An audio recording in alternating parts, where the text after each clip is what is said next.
پێش ئەوەی پەرلەمان کۆبێتەوە بە ئیتفاق سیاسی بکرێت لەسەرەوەی تەشکیلەی ناو پەرلەمان چۆنە. چونکە تۆ سەرۆکی کاتی دەبێت سەرۆکی سن بە تەمەنترین ئەندام ئەو سەرۆکی سینە نابێت جەلسەی پەرلەمان بکاتەوە دوای بە مەفتوحی بێڵێتەوە چکە و مخالفی قەراری محکەمەی اتحادیە هەر کەسێک بیکەوە سەرپێچی یاسایە ئەوە سەرپێچی یاسایە دوایی لەسەر ئەوە بنیادی هەرچی نرا دوایی ئەتوانی تانی لێ بدەی لە محکەمەی اتحاد. تەشکیلەی حکوومەت بە بڕوای من کاراکتەرەکانی ئەوانەی پێشنیار کراوە مەسەن یەکی پارتی مەسعود بارزانی کاندید کردووە بۆ کابینەی دەیەم و هەر کابینەیەکی تریش یەکێتیش پێم وایە قوبات تاڵەبانی کاندید دەکا بۆ جێگری سەرۆکی ئەنجومەنی وەزیران. ئەم دوو کارکتەرە بە یەکۆ نایەن کرێ کەواتە پێگەێنانی حکوومەت ئاسان نییە ئەچێتە تونێلێکی تاریکەوە.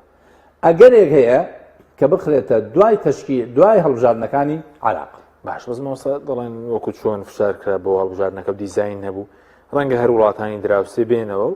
بۆ حکوومەتەکە جایسەڕی وڵاتانی دراوسێ بە ڕەنگە بە پێچەوانەوە بێ ڕەنگە جیهاتی تری دەولی فشار بکەن بۆ پێگەێنانی حکوومەت وڵاتانی ئەقلیم